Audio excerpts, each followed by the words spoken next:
A tecnologia está presente em quase tudo que a gente faz, mas o uso excessivo de tecnologias móveis, por exemplo, está trazendo problemas e até causando doenças. Nosso convidado de hoje, que vai falar mais sobre isso, é o fisioterapeuta Henrique Nogaroto. Tudo bem, Tudo Henrique? bem, um prazer estar aqui com vocês. Bom, a gente repara que o pessoal não desgruda do celular, e principalmente os jovens. Exatamente. Hoje em dia, né, até mesmo pela facilidade do acesso à informação, das atividades trabalhistas, né, tanto de estudo também, a população tende a se manter mais tempos com o uso do celular, né?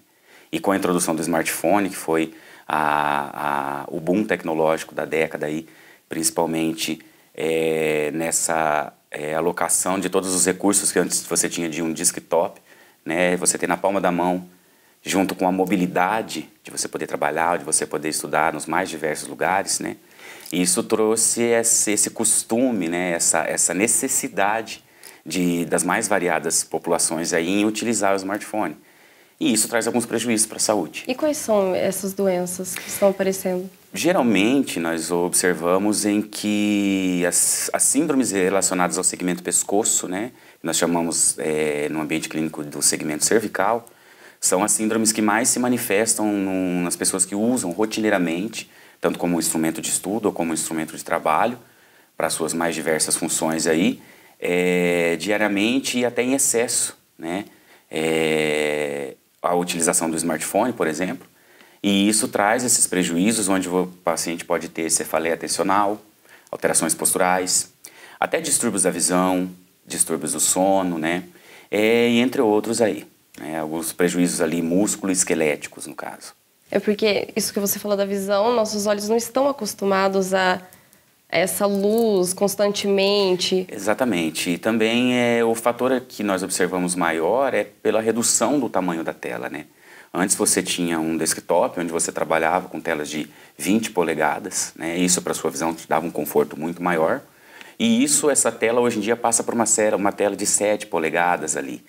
Isso faz com que a sua acuidade visual tenha que ser muito mais aprimorada para poder observar, o tamanho da letra, né, menor, e você tende a aproximar a tela do seu rosto para poder enxergar, ou você aproxima o seu rosto da tela para poder visualizar melhor. E isso traz um cansaço para a visão, dos músculos da visão, traz uma tensão maior do pescoço, porque você precisa ativar essa musculatura para poder se movimentar. O fator brilho, nós percebemos que alguns aparelhos já trazem funções em que você consegue reduzir automaticamente o brilho exatamente para não prejudicar. Mas então, numa visão clínica, o maior fator prejudicial é o tamanho da tela mesmo. Né, esse movimento que você faz para tentar alcançar ou se aproximar daquela tela que hoje em dia é reduzida. Né? E o uso do celular não é em questão ao excesso, mas é um modo como você está utilizando. Exatamente, exatamente.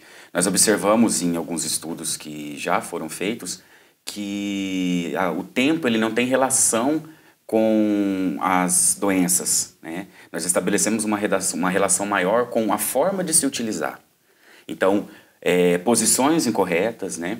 Situações de digitação em que você também pode melhorar isso, né? Ou executar isso de uma maneira não incorreta, trazem os prejuízos para os mais variados segmentos, tanto pescoço, punho, enfim.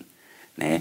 Então, os prejuízos maiores aí são quanto à utilização, o jeito de utilizar, e não o tempo que você passa utilizando. E daí surgiu esse termo que é o pescoço de texto. Isso, exatamente, pescoço de texto. Né? Hoje em dia, se você observar no seu dia a dia, nós mesmos adaptamos essa posição para a utilização do smartphone ou até mesmo do tablet, associando essa necessidade de você se aproximar dessa tela que é menor, né? E até mesmo por um vício postural, para que você mantenha o celular o mais próximo possível da sua visão e possa fazer essa digitação.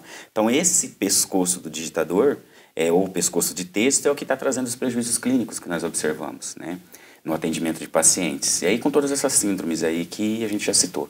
E o pescoço e também a curvatura. Exatamente. Quando você aborda a postura, né, você se relaciona com a coluna ela é adaptativa. Ela se adapta à posição que você mais mantém, para te dar uma maior funcionalidade, porque é uma necessidade, porém isso traz um prejuízo mecânico para ela a longo prazo. Então, o fato de você alterar uma curvatura do pescoço ou da cervical vai ser compensada com uma outra curvatura que seria mais próxima, no caso a coluna torácica.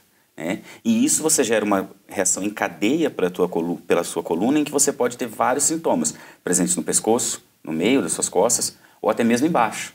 Né? Quadros de lombalgia causados por essa alteração postural. Né? Então, essa posição influencia muito nas síndromes posturais que nós temos hoje em dia, que é o padrão flexor. Né? Nós temos muito o padrão flexor hoje das pessoas. E quando os indivíduos tentam sair desse padrão, é onde aparece o problema, onde aparece a dor, incômodos na hora de dormir, né? Porque você não consegue manter essa posição exatamente porque você criou uma adaptação incorreta à sua coluna. Então, a abordagem de tratamento seria talvez mais focada nesse padrão flexor que nós observamos. Quais foram os casos mais comuns que você já Os casos mais comuns que nós tratamos é a cefaleia tensional, que é aquela dor, até mesmo dor de cabeça, fundo de olho, né, a dor em touca, que é aqui no topo da cabeça, ou mesmo na região atrás do pescoço, que a gente percebe uma incidência maior, e as síndromes de travar, né, onde a pessoa fala, eu estou travado, não consigo girar o pescoço. Exatamente porque a sua coluna está fora de um padrão de movimento correto. A partir do momento que você até altera a mecânica dela, você não vai ter uma mecânica normal durante os movimentos funcionais. E isso traz a tensão muscular, a sensação de queimação, a de limitação de movimento, dificuldades para dormir, dores, enfim, toda essa sintomatologia. E existe algum modo de remediar, dependendo da idade, é mais difícil? Para você remediar essa situação, cabe mais uma consciência da pessoa, principalmente quanto ao modo de utilizar a tecnologia móvel, né? Seja o smartphone, o tablet, enfim. Desde que você tenha uma boa ergonomia durante o uso, você consegue amenizar esses sintomas, prevenir a incidência de algumas doenças que possam aparecer em decorrência desse uso, né, incorreto, criando algumas situações em que você saia desse padrão flexor. Então, alongamentos específicos, exercícios específicos que você pode executar na academia, né, técnicas específicas como o Pilates, que trabalham essa mobilidade da coluna em todos os seus sentidos. Então, tira você desse padrãozão flexor que você passa lá durante suas horas de estudo ou do seu trabalho, de 8 horas às vezes, né, constantes, e colocam você para dar uma mobilidade melhor para a coluna. Isso evita essa sintomatologia de dores, enfim, tensão, e também previne a incidência de algumas outras doenças mais graves. Protusão de disco, hérnia de disco, desgaste articular, né? Então dá para fazer esse tipo de abordagem também. Se não for tratado, daí, no pior dos casos, teria que fazer uma cirurgia. E dá principalmente atenção quanto à postura na hora de utilizar o smartphone. Então, ao invés de ter o pescoço de texto, né, ou essa postura em padrão flexor, tentar aproximar ou pelo menos deixar a sua visão um pouco mais paralela à tela do celular. Para casos de tendinite, onde o paciente apresenta já prejuízos na região do punho por causa dessa digitação do touchscreen, você pode, quando você se lembrar, ou em algumas abordagens no seu dia a dia e na utilização desse recurso, utilizar outra digitação, que seria essa aqui, né, com toques na tela específico, mas sempre tentando manter a tela o mais paralelo possível da sua visão. Né? E um detalhe importante é evitar aquela situação em que você chega em casa, na hora do seu descanso, onde a sua coluna já passou essa posição o dia inteiro, você deita na sua cama lá de barriga para cima, coloca 2, 3 travesseiros e mantém essa postura de novo para poder ficar mexendo na tela do celular ou lendo um livro, né, um e-book, enfim. Você está no mesmo padrão, só que na hora do seu descanso. Isso, no outro dia, infelizmente a sua coluna ela vai reclamar. Muito obrigada pela sua participação, Henrique. Volte sempre.